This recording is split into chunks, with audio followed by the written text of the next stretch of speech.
Olá, seja bem-vindo a mais uma videoaula da capacitação na sessão de desempenho técnico da NBR 15575, parte 1 de 2021. Meu nome é Letícia Gabriela Eli e eu vou apresentar para vocês o módulo 7, referente aos resultados. Vamos iniciar efetivamente então a nossa aula de resultados. Primeiramente, eu vou recapitular com vocês quais são os indicadores e níveis de desempenho térmico. Para a condição de uso com ventilação natural, a gente obtém três indicadores, que é o PHFT, percentual de horas de ocupação dentro de uma faixa de temperatura operativa, até o max, que é a temperatura operativa anual máxima, e até o min, que é a temperatura operativa anual mínima. Depois, com a condição de uso sem ventilação natural, obtemos a carga térmica de refrigeração, a carga térmica de aquecimento e a carga térmica total, que nada mais é do que a carga térmica de refrigeração mais a carga térmica de aquecimento. Mas, para a obtenção de cada um dos níveis, quais os indicadores que a gente precisa avaliar? Para o nível mínimo, precisamos avaliar o PHFT até o max e até o min. Para o nível intermediário, a gente utiliza todos os indicadores de desempenho térmico. E o nível superior também, utilizamos todos os indicadores de desempenho térmico. Lá no módulo 8, vou falar em mais detalhes sobre esses níveis e como avaliar cada um deles, mas já adiantando, no nível intermediário existem alguns critérios, no nível superior os critérios são mais restritos ali para você chegar nesse patamar de desempenho térmico. Mas agora que já vimos os indicadores, como que a gente obtém cada um desses resultados? A primeira coisa que temos que entender é que precisamos obter cada um dos indicadores para cada um dos ambientes de permanência prolongada da UH, da unidade habitacional. Então, precisamos ter o PHFT dormitório 1, dormitório 2, sala, do ambiente de uso misto, enfim, todos os ambientes de permanência prolongada que estiverem ali nessa residência. Depois de obter esses indicadores para cada um dos APPs, precisamos ter os indicadores para a unidade habitacional, para o H. Então, a gente obtém o PHFT da UH, até o max da UH, até o min da UH e a carga térmica total da UH. E é com o resultado da UH que fizemos a avaliação de desempenho térmico da residência. Então, agora eu vou falar para vocês sobre cada um dos indicadores, como que a gente calcula cada um deles. O que eu vou trazer é um passo a passo. Então, primeiro eu vou mostrar para vocês quais são os dados de saída que a gente precisa tirar da simulação. Depois eu vou mostrar como tratar esse dado até chegar no indicador e, por fim, um exemplo. Então, cada um dos indicadores eu vou trazer esse passo a passo. Vamos iniciar, então, com o percentual de horas de ocupação dentro de uma faixa de temperatura operativa, o PHFT. Aqui é um geral do que a gente precisa para obter o PHFT. Então, a gente precisa de uma certa modelagem e precisa também que dentro dessa modelagem retire determinados dados de saída. Então, a modelagem que a gente precisa é da indicação considerando a condição de uso com ventilação natural. Eu não vou entrar em detalhes sobre essa modelagem aqui porque vocês já viram ela no módulo 6, o módulo anterior é esse. Depois, a gente precisa da temperatura de bulbo seco externo do local em que a edificação será ou está inserida. A gente chama de TBS. No Energy Plus, o nome dessa variável, desse dado de saída, é Site Outdoor Air Dry Bulb Temperature. Então, lá na classe de objetos Output Variable, que vocês já devem conhecer, vocês precisam colocar esse nome lá, da variável. Então, aqui nessa imagem, vocês conseguem visualizar que na segunda linha a gente colocou Site Outdoor Air Dry Bulb Temperature. Uma outra coisa que deve chamar a atenção é esse Reporting Frequency, que aqui a gente colocou que a gente quer horário. Por que a gente pediu isso? Porque depois, quando vocês solicitarem o dado de saída da simulação, ele vai vir num arquivo .csv com todas as 8.760 horas do ano. E como a NBR ela já traz outros resultados ali, outros valores para você analisar esses indicadores em horas no ano, ele vai facilitar para vocês depois fazerem todo esse tratamento, tá? Então, sempre cuidar com esse ponto ali da frequência que vocês querem o dado de saída. O outro dado de saída que a gente precisa obter é o horário de ocupação de cada ambiente de permanência prolongada. O nome dele lá no Energy Plus é o Schedule Value.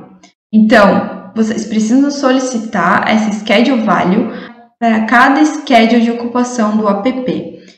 Então, aqui tem um ponto importante a ser mencionado. Além de preencher a segunda e a terceira linha, como a gente fez com o output, a dado de saída anterior, a gente precisa também preencher a primeira linha. Nessa primeira linha, ela vai indicar qual schedule que você quer que o Energy Plus traga de resultado. Se vocês deixarem em branco, o que vai acontecer? O Energy Plus vai dar para vocês todas as schedules que tem na simulação. Então, se vocês estiverem fazendo uma residência que tem muitos ambientes de permanência prolongada ou ainda uma multifamiliar, o arquivo .csv vai ficar tão grande que vocês não vão conseguir avaliar a simulação. Então, é importante que vocês coloquem ali na primeira linha qual a schedule que vocês querem. Então, por exemplo, aqui eu tenho a schedule de ocupação da sala. Na minha simulação, o nome dela foi SCH_ocup_sala. Então, tem que colocar exatamente esse nome. Esse nome vocês conseguem lá na Schedule Compact, que aqui no curso a gente já trouxe, né, como colocar as cargas internas da simulação. Então, é aquela schedule que vocês criaram lá naquela etapa. Depois, a mesma coisa para a ocupação dos dormitórios. Se você tivesse um ambiente de uso misto, mesma coisa, solicitaria o dado de saída desse ambiente de uso misto. O terceiro dado de saída que a gente precisa obter é a temperatura operativa de cada ambiente de permanência prolongada. A gente chama ela, tem uma sigla, né, que é a TOPP. No Energy Plus, o nome dela é Zone Operative Temperature. Então, lá no Output Variable, vocês vão solicitar esse Zone Operative Temperature. Então, vocês vão preencher a segunda e a terceira linha do objeto. Agora que a gente já tem todos, né, os dados de saída que precisamos, a gente vai para o segundo passo, que é verificar o intervalo de temperatura externa a ser adotado e também a faixa de temperatura operativa a ser considerada. Então, como é que a gente faz isso? Nessa tabela aqui, eu fiz uma união de duas tabelas que tem lá na norma, né, onde traz os intervalos de temperatura externa e a faixa de temperatura operativa a ser considerada. Então, como é que a gente analisa isso? Com aquele dado que você tirou lá da TBS, né, a temperatura de bulbo seco externa do local, você calcula a média dela e com aquela média você consegue verificar qual é a faixa de temperatura operativa que você deve considerar no PHFT. Então vamos aqui, por exemplo, se a minha TBS média, minha média anual de temperatura de bulbo seco for menor que 25 graus, a minha cidade ela é do intervalo 1 de temperatura externa e a faixa de temperatura operativa a ser considerada ela vai entre 18 e 26. O que isso significa? Que se o meu ambiente estiver com a temperatura maior que 18 e menor que 26, num determinado horário, aquele horário vai ser contabilizado com o PHFT. Existe outro critério também que a gente vai mencionar adiante, mas trazendo de uma forma resumida, é essa a análise dessa faixa de temperatura operativa. Mesma coisa, se minha temperatura, minha média anual de temperatura externa de bulbo seco for maior ou igual a 25 ou menor que 26, a minha cidade do intervalo de temperatura externa 2 e a faixa de temperatura ali do PHFT, ela deve ser menor do que 28 para ser contabilizado. Se a minha média anual de temperatura externa de bulbo seco for maior ou igual a 26, ela é uma cidade do intervalo de temperatura externa 3 e a minha faixa de temperatura operativa a ser considerada é menor que 30. Então, aqui vocês conseguem observar que conforme a cidade vai se tornando mais quente, a faixa de temperatura operativa a ser considerada é diferente. Então, para cidades mais frias, a tolerância ao calor é menor. Então, a gente tem ali 26 de critério superior e 28. E quando é mais quente, né, vamos dizer assim, a faixa de temperatura operativa é 30. Então, tem uma tolerância maior ali ao calor. Mesma coisa, as cidades mais frias, ela tem uma tolerância ao frio, enquanto que as cidades mais quentes, dentro da residência, praticamente a gente não terá horários com a temperatura operativa ali menor do que 18, então nem tem esse intervalo inferior. Então, só aqui dando um destaque para vocês, com o valor da temperatura externa de bulbo seco que a gente tira lá da simulação, a gente calcula a média e define esse intervalo de temperatura externa, né? E aqui eu vou mencionar um ponto que, se vocês já tiverem essa média anual de temperatura externa de bulbo seco, vocês não precisam incluir esse dado na simulação, tá? Vocês podem utilizar esse valor. Entretanto, esse valor ele deve ser do arquivo climático, tá?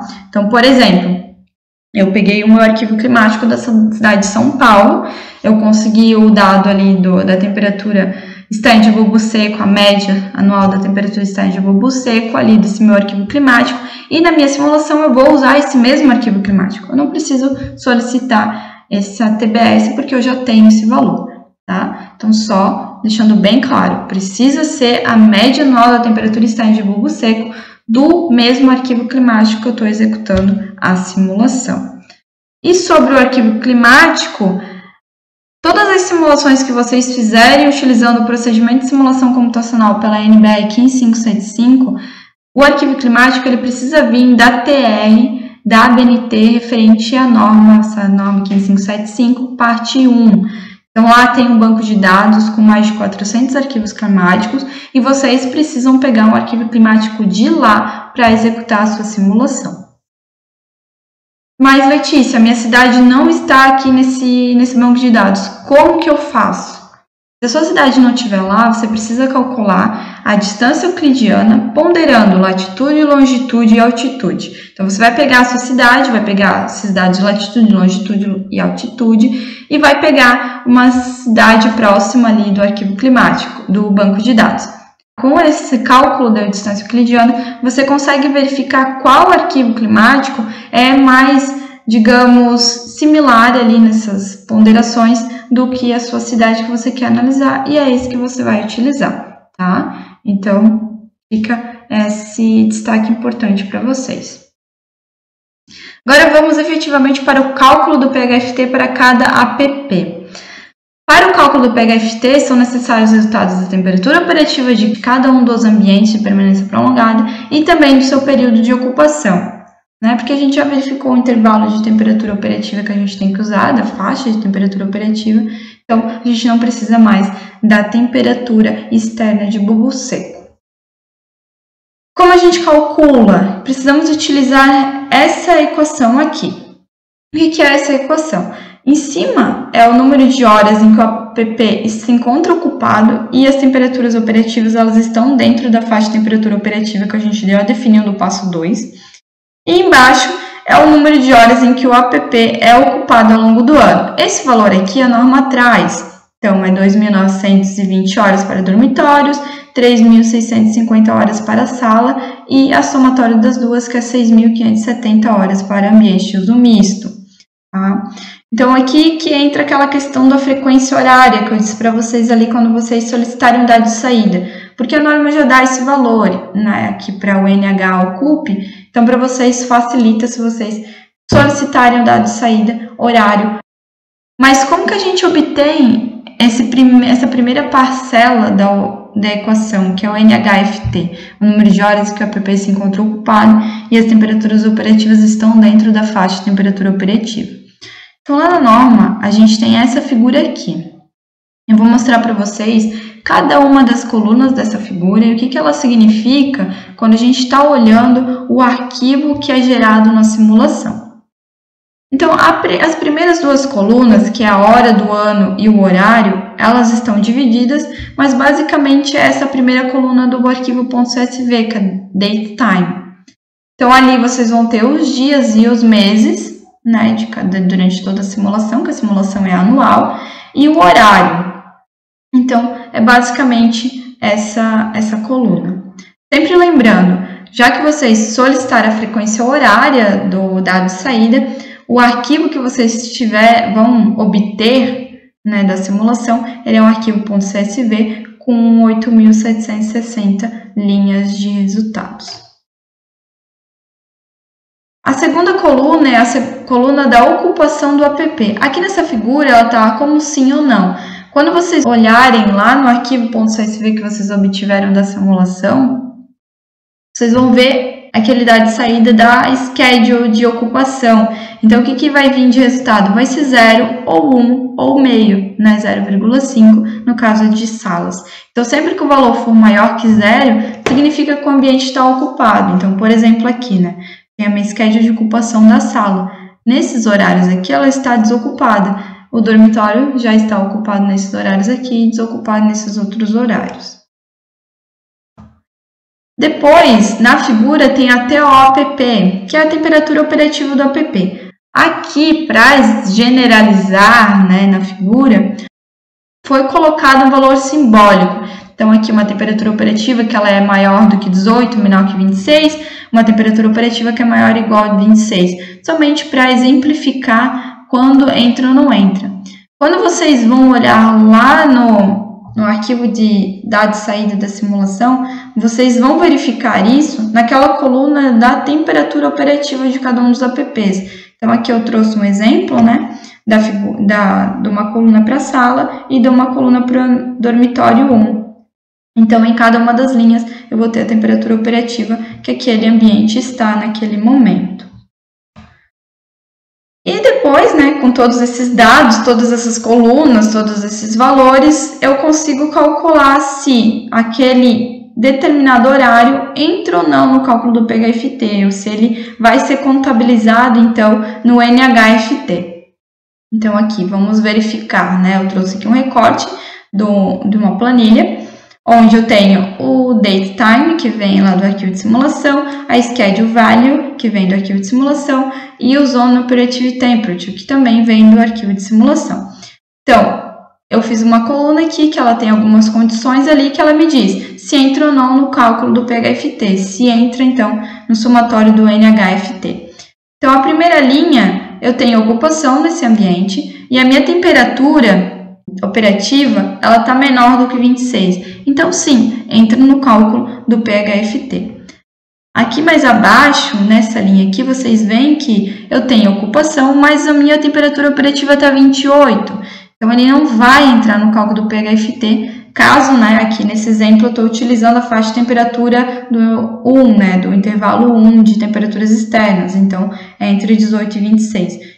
28 já é uma temperatura maior que 26 e não entra aqui no cálculo. Depois, eu tenho aqui essas outras linhas que, mesmo que a temperatura operativa está menor que 26, o ambiente não está ocupado, então não entra no cálculo do PHFT. Então, só exemplificando para vocês como é feito esse cálculo e como vocês conseguem fazer essa analogia entre a figura que está lá na norma e o que a gente obtém de dado de saída da simulação. Agora que a gente já sabe como obter o PHFT de cada ambiente de permanência prolongada, como é que a gente obtém para a UH? O valor do PHFT para a unidade de habitação nada mais vai ser do que a média, né, dos PHFTs dos apps. Vamos então ver um exemplo sobre como a gente pode fazer esse cálculo do PHFT? Então vamos ao passo 1, que é a obtenção dos parâmetros necessários para o cálculo do PHFT. Aqui eu trouxe uma imagem para vocês com recorte de um arquivo .csv obtido da simulação com ventilação natural. Então, eu tenho na primeira coluna o datetime, que é cada uma, né, das horas ao longo de todo o ano. Aqui eu tenho a temperatura externa de bulbo seco. Depois eu tenho 3 colunas de temperatura operativa dos ambientes de permanência prolongada, então primeira sala, depois dormitório 1 e dormitório 2. Depois eu tenho as schedules de ocupação de cada um dos ambientes de permanência prolongada, então eu tenho da sala e tenho dos dormitórios. Só lembrando, né, por mais que eu tenha 2 dormitórios, eu vou solicitar somente uma schedule de ocupação, porque são iguais entre os dois, né? O passo 2 é a verificação do intervalo de temperatura externa a ser adotado. Aqui eu trouxe 3 cidades. Eu tenho primeiro São Paulo, depois Palmas e depois Belém. Cada uma dessas cidades, com a temperatura de bulbo seco ali, a temperatura externa de bulbo seco, eu calculei a média e eu tive que em São Paulo a minha média é 19,6, em Palmas é 26,8 e em Belém é 27,2. Então, qual é o intervalo de PHFT de cada uma dessas cidades? Em São Paulo, a TBS média ficou menor do que 25, então ela entra no intervalo 1 de PHFT. Já Palmas entra no intervalo 2, porque a TBS dela é maior que 25, é maior ou igual que 25, e menor que 27. Já Belém é o intervalo 3, porque a TBS média dela é maior do que 27. E é importante destacar aqui, para a verificação do intervalo, sempre deve ser adotado uma casa decimal na TBS média, tá? Então, sempre tem que botar essa uma casa decimal, porque se não tivesse só uma casa decimal, por exemplo, Palmas, ela ficaria no intervalo 3, porque se arredondando 26,8 seria 27 e entraria no intervalo 3 de temperatura operativa. Devemos, então, considerar uma casa decimal na TBS. Agora vamos para o cálculo do PHFT de cada ambiente de permanência prolongada. Eu não vou trazer aqui a planilha mostrando o cálculo do NHFT, eu vou focar mesmo no uso da equação. Depois, no final, eu vou falar para vocês, existe uma planilha do laboratório que faz esse cálculo todo para vocês, né? Mas é importante que vocês saibam o que está por trás e se, por exemplo, vocês precisarem replicar algum dia, vocês saibam o que está acontecendo, tá? Então, para calcular o PHFT de cada uma das APPs, então a gente precisa do NH-OCUP, que são aquelas horas de ocupação do ambiente, que é essa primeira coluna. A gente precisa do NHFT, que a gente faz com aquele verificação, o ambiente está ocupado, a faixa ficou dentro da faixa de temperatura operativa, não ficou, entra, não entra, então vai todo esse cálculo. Então a gente tem São Paulo para cada um dos APPs, Palmas e Belém. O que usamos para calcular o PHFT do ambiente de permanência prolongada? É o NHFT sobre o NH-OCUP vezes 100, porque é uma porcentagem. Então, vamos fazer um cálculo aqui. Primeiro, para a sala em São Paulo, eu vou pegar o 2.718 de NHFT e dividir por 3.650, que são as horas ocupadas na sala. Multiplicando isso por 100, vai dar 74,5%. Isso eu vou fazer para cada um dos ambientes de permanência prolongada, né, para obter o valor do PHFT de cada um dos ambientes. Então, aqui já estão os valores para vocês, né? Então, São Paulo, a gente tem a característica de ser um clima mais ameno, então, geralmente o PHFT já é mais alto. Palmas e Belém, como é uma cidade mais quente, o PHFT do APP ele não é tão alto, porém, quando a gente analisa ali os dormitórios, a gente vê que o PHFT já é bem mais alto. Por quê? Porque o dormitório tem muito aquela questão de ser ocupado durante a noite, então tem a questão de abrir durante a noite as janelas para ventilar, então acaba que fica um PHFT realmente mais alto. Então aqui só para dar uma contextualização de desempenho térmico para vocês também, né, o porquê de ter dado esses valores, enfim, para vocês também começarem a sentir o que o PHFT está significando, tá? Agora vamos para o cálculo do PHFT da unidade habitacional, PHFT-UH. Com os valores para cada um dos APPs, a gente calcula o PHFT-UH com a média. Então aqui, só fazendo um exemplo, para São Paulo, a gente pega 75,5 mais 85,5 mais 86,6, divide por 3 e obtemos o PHFT da UH. Então, foi bem elevado ali em 82,1. Depois a gente obtém para as demais cidades da mesma forma. Então, São Paulo ficou o PHFT da UH de 82,1, Palmas 36,7 e Belém 59,6. Da mesma forma que o PHFT da APP, o PHFT da UH deve conter uma casa decimal, para depois ser utilizado ali na avaliação dos níveis de desempenho térmico. Vamos para o cálculo do outro indicador, que é a temperatura operativa anual máxima e a temperatura operativa anual mínima. Então, da mesma forma do PHFT, eu vou mostrar o passo a passo. O primeiro passo é a obtenção dos parâmetros necessários para o seu cálculo. Como eu já expliquei no PHFT, eu não vou trazer aqui em detalhes novamente, mas vocês vão precisar da modelagem da edificação considerando a condição de uso com ventilação natural, vão precisar do horário de ocupação de cada ambiente de permanência prolongada e da temperatura operativa de cada um dos ambientes de permanência prolongada. Então, com os mesmos dados ali que vocês já utilizaram no PHFT, vocês vão utilizar aqui na temperatura operativa anual máxima e mínima. O segundo passo nada mais é que já obter a temperatura operativa anual máxima e mínima de cada ambiente de permanência prolongada. Então, como é que isso deve ser feito? Deve ser analisada as horas ocupadas em cada app ao longo de todo o ano e encontrar a temperatura operativa anual máxima e mínima. E como é que é feito isso? O maior valor de temperatura operativa no app que for encontrado ao longo de todo o ano, durante as horas ocupadas, será a TOmax do app. O menor valor vai ser a TOmin do app. Aqui é importante destacar, que a temperatura operativa anual mínima, ela somente deve ser avaliada para as cidades das zonas bioclimáticas 1 a 4. Então, são aquelas cidades que são consideradas mais frias. Então, ali a gente precisa analisar essa temperatura operativa anual mínima também. O terceiro passo, então, é a obtenção da temperatura anual máxima e mínima da unidade habitacional. Então, como é que é feito isso? A partir do resultado de temperatura operativa anual máxima e mínima de cada app, encontra-se o valor da UH. O que ele vai ser? O maior resultado de TOmax entre os apps será o valor da TOmax da UH, e o menor resultado de TOmin dos apps vai ser o valor da TOmin da UH. Vamos então ver um exemplo? Então, esse aqui é um recorte do resultado de arquivo.csv, o mesmo arquivo que a gente utilizou lá para o cálculo do PHFT. Então, da mesma forma que o PHFT, a gente tem a coluna com as datas e horas, as colunas com a temperatura operativa e as colunas com a schedule de ocupação do ambiente. Então, eu vou analisar cada um dos horários em que há ocupação no ambiente, eu vou analisar as temperaturas operativas. Com esse valor de temperatura operativa para cada um dos horas ocupadas, eu vou verificar qual é o maior valor.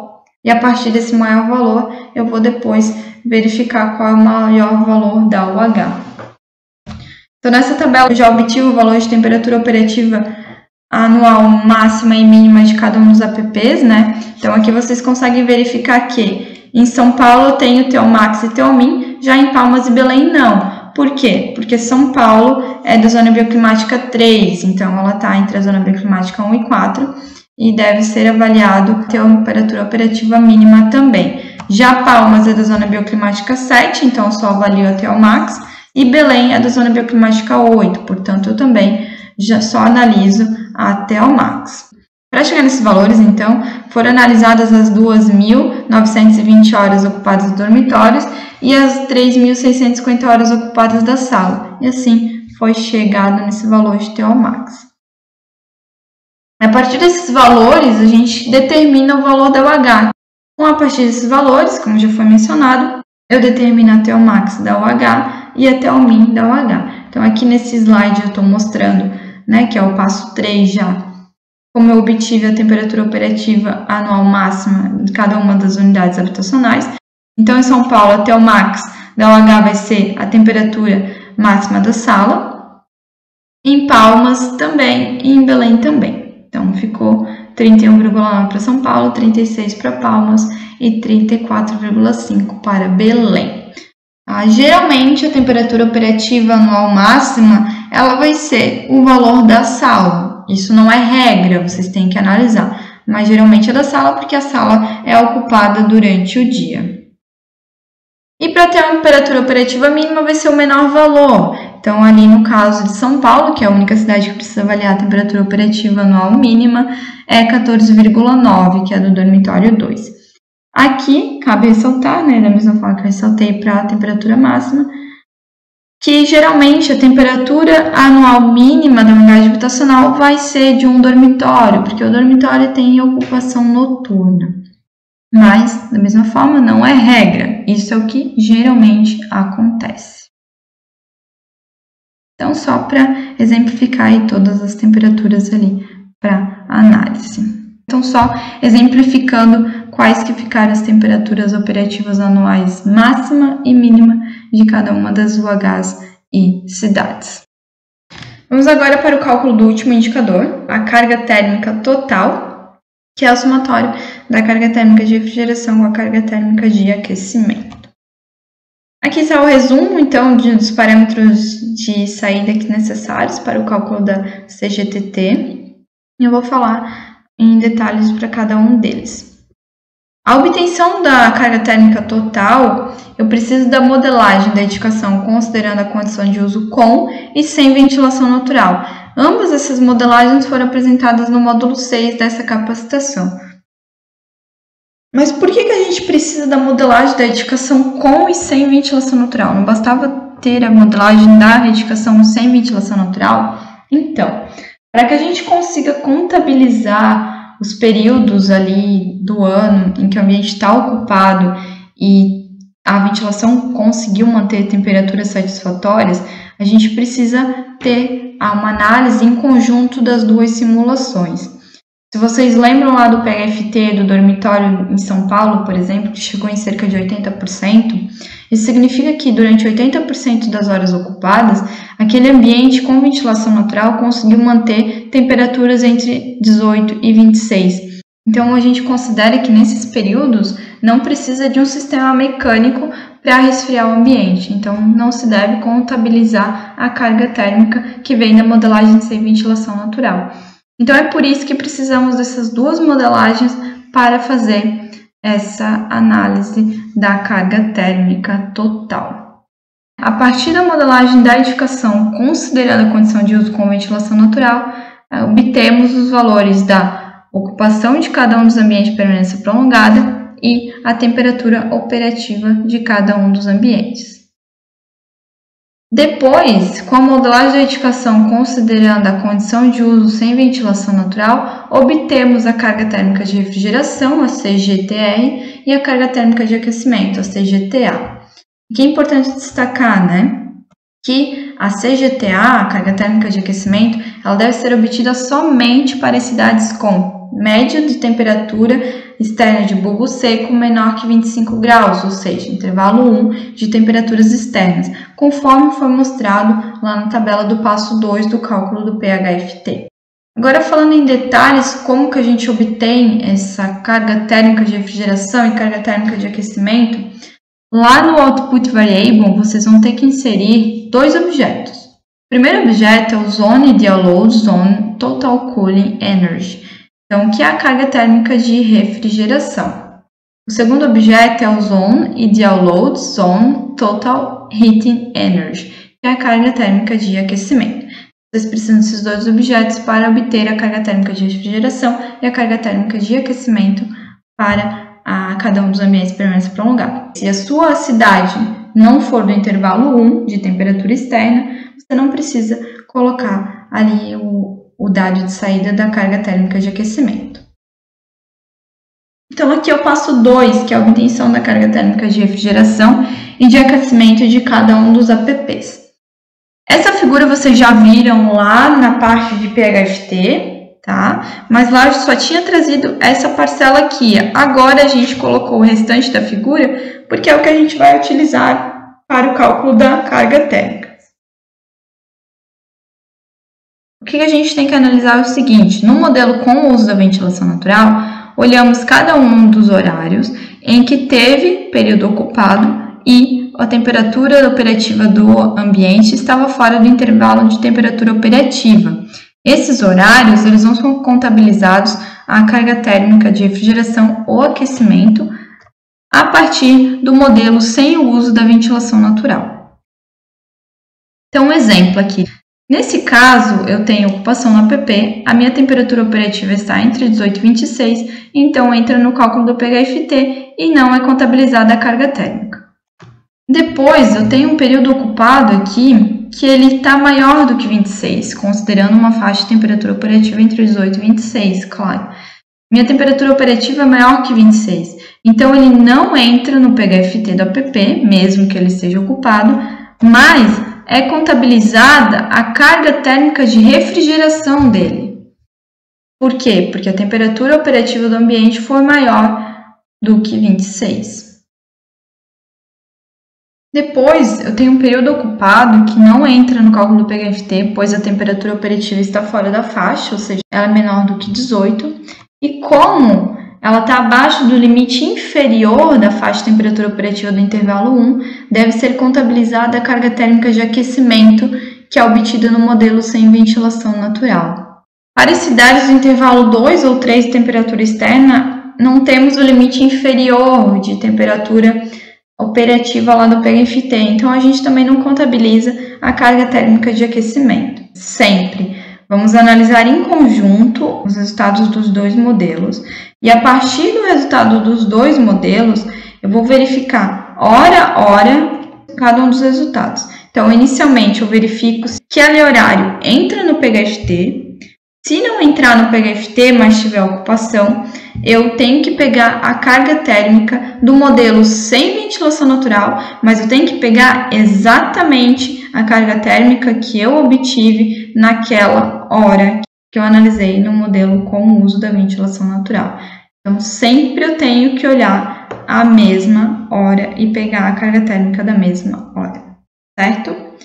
Agora que a gente já verificou, cada um dos períodos onde eu preciso contabilizar a carga térmica de refrigeração, a carga térmica de aquecimento, serão somados ao longo de todo o ano para a APP. Então, eu vou ter o valor da carga térmica de refrigeração do APP para o ano e a carga térmica de aquecimento do APP para o ano, fazendo esse somatório de todas as cargas térmicas que precisam ser contabilizadas.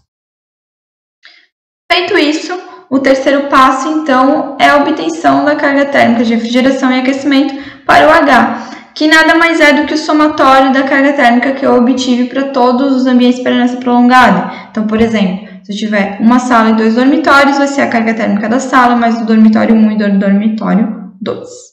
Eu tenho a obtenção agora da carga térmica total, que é o passo 4. Carga térmica total nada mais vai ser do que a carga térmica da refrigeração mais a carga térmica de aquecimento da UH somadas, isso para o intervalo 1. Quando eu tenho o intervalo 2 e 3, temperatura externa, vai ser a minha carga térmica de refrigeração, vai ser igual à minha carga térmica total, porque eu não tenho aquecimento e não entra isso na simulação.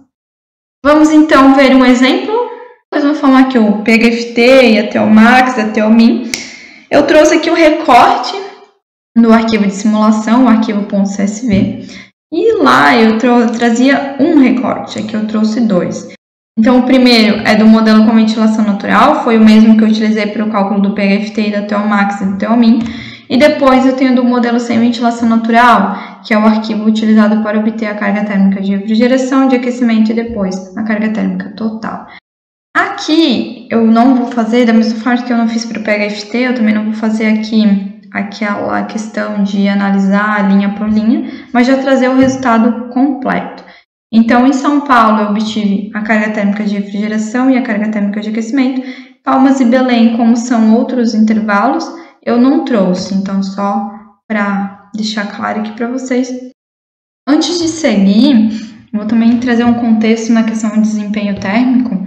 Vocês lembram que, quando eu falei do PHFT, o PHFT geralmente é mais elevado nos dormitórios e mais baixo nas salas. Quando vocês olham para a questão da carga térmica, vocês conseguem visualizar isso também. Então, por exemplo, a carga térmica de refrigeração na sala é maior na maioria dos casos. Por quê? Porque é um ambiente ocupado durante o dia, tem radiação solar, precisa retirar mais carga térmica para manter na temperatura que a gente estipulou lá na modelagem. Quando a gente olha o dormitório, eles têm mais tempo que a ventilação natural consegue resfriar o ambiente, sem precisar retirar a carga térmica meio mecânico. Por isso que os valores de carga térmica de refrigeração são menores nos dormitórios. Quando a gente olha a carga térmica de aquecimento, é ao contrário, né? Na sala geralmente é menor e nos dormitórios geralmente é maior. Então, só para vocês terem essa contextualização de desempenho térmico que também é importante. Vamos para o cálculo da carga térmica de refrigeração e da carga térmica de aquecimento. Relembrando, né, nada mais é do que o somatório das cargas térmicas que vocês obtiveram em cada um dos apps. Fazendo aqui para São Paulo, eu tenho 882 mais 53 mais 44, que vai dar um total de 979 kWh/ano. Então, esse vai ser a carga térmica de refrigeração da minha unidade habitacional. Aquecimento, mesma coisa, vai ser 29 mais 99 mais 95, que vai dar 223 kWh/ano. Depois vocês fazem para o restante das cidades, vai dar esses valores. Em Palmas, 7.949 kWh/ano e em Belém é 6.809 kWh/ano. E para o cálculo da carga térmica total, vai ser o somatório da carga térmica de refrigeração mais de aquecimento, quando existir, né? Então, em São Paulo, por exemplo, vai ser 979 mais 223, que dá um total de 1.202 kWh/ano. E em Palmas vai ser igual à carga térmica de refrigeração, então é 7.949 e 6.809. Então, aqui a gente finaliza o cálculo dos indicadores de desempenho térmico presentes na NBR 15575, parte 1. E são esses os indicadores que a gente utiliza para análise de desempenho térmico, né, dos níveis de desempenho térmico. Então, vamos utilizar o PHFT até o max, até o min, e a carga térmica total da residência. Mas existem outros indicadores informativos, eu não vou trazer aqui em detalhes o cálculo deles, mas é o percentual de horas ocupadas do app com temperaturas superiores e inferiores à faixa de temperatura operativa, o PHSFT e o PHIFT. Para o PHSFT, ele representa as horas de ocupação com a temperatura operativa acima da faixa de temperatura operativa. Ele pode ser obtido para cidades localizadas em todos os intervalos de temperatura externa.